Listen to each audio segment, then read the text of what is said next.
Aprobado na sa Kamara ang panukalang pag-legalize ng medical marijuana sa bansa.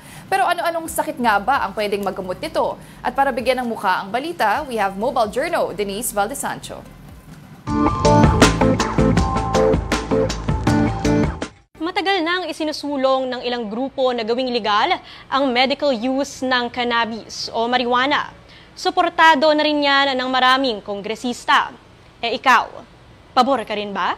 July 30, nang aprubahan sa third and final reading ng Kamara ang House Bill 10439 o ang Access to Medical Cannabis Bill. 177 na kongresista ang pumabor sa panukala.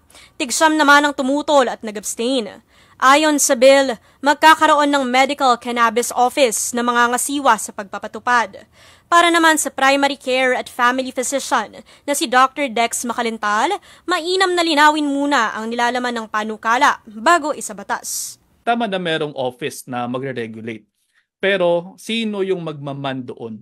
Saan manggagaling ang training ng mga tao na magmaman doon?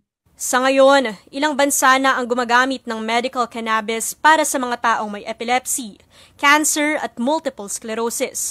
Pero kung gagawin itong legal sa Pilipinas, dapat na magkaroon pa raw ng masusing pag-aaral. Kasi sa ngayon, kulang pa ang ebidensya o kulang pa yung mga pag-aaral, limitado pa. Pwede siyang illegalize pero dapat alam natin kung ano yung legalized amount at dapat alam din natin kung paano siya gamitin. At sino mananagot kapag may nangyari. Kilala kasi aniya ang marijuana na prone to abuse at dependence. At kailangang maging malinaw ang components para hindi maging addictive para sa mga pasyente.